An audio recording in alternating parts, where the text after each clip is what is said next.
السلام عليكم ورحمة الله وبركاته. ازيكم يا حبايبي؟ عاملين ايه؟ معاكم المطبخ البلدي مع ام احمد. النهارده ان شاء الله هعمل لكم بقى الطحينه اللي شافت دلالها وبقت سعرها عالي فوق خالص. رحت السوق لقيتها بجد بجد غاليه جدا، بقى ب120 جنيه. طبعا لا غلاء للاسعار. تعالى اقول لكم الطريقه سهله جدا بجد بجد. الطحينه اللي انا هقول لكم على طريقتها ديت هتوفر معاكي واقتصادية جدا، وهتبقى طبعا في البيت معاكي، ورمضان داخل علينا، كل سنة وانتم طيبين. هنعملها طبعا للعزومات. طبعا في اي وصفة انت عايزاها بتحبي فيها الطحينة بتحطيها على البابا غنوج، بتعملي سلطة الطحينة، بتحطيها على الفول. المهم احنا مش بنستغنى عن الطحينة في كل على طول يعني، بس اساسي في رمضان عشان العزايم بتاعتنا بتنفعنا. طبعا لما بتعملي عزومة لازم تحضري الطحينة. بص انا عاملة كمية قد ايه، بسم الله ما شاء الله. تعمليها وتشيلها بقى في التلاجة وتستخدميها. اول حاجة نسمي الله ونصلي على رسول الله افضل الصلاة والسلام، ونعمل لايك ونتفرج على الفيديو.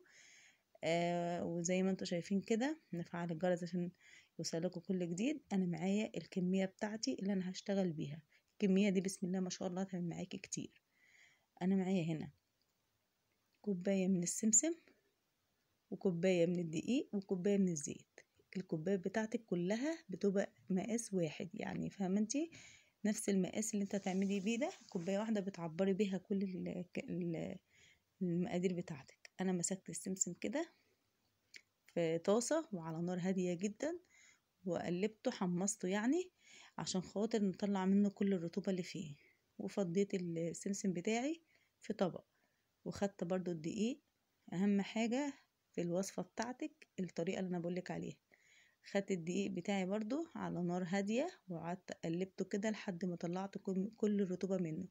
انا جايبه لكم على الرخامه وبوريكم عشان خاطر التليفون بتاعي معرفتش اصور بيه على البوتاجاز. انا عملت بقى وبقول لكم الطريقه اللي انا عملت بيها.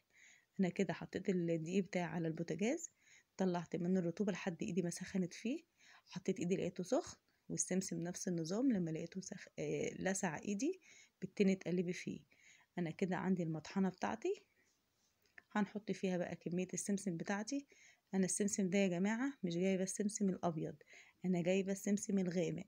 بجد انا جربت السمسم الابيض في الطحينه، وجربت السمسم الغامق في الطحينه. والله والله السمسم الغامق طعمه تحفه، بسم الله ما شاء الله. نكهه الطحينه تحفه فيه اكتر من السمسم الابيض. انا جبت السمسم الغامق وحمصته على النار، حتى بص اللون بتاعه جميل ازاي. طبعا انا حطيته في المطحنه لحد ما نعم معايا كده.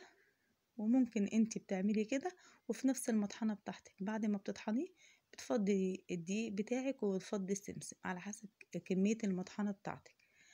وتضربيه وتفضيه في برطمان. انا عندي الكبة بتاعتي، ممكن تعمليه في خلاط يعني على حسب ما تشوفي انتي عندك ايه وتخلطي فيه. انتي كده مقاديرك كلها جاهزة.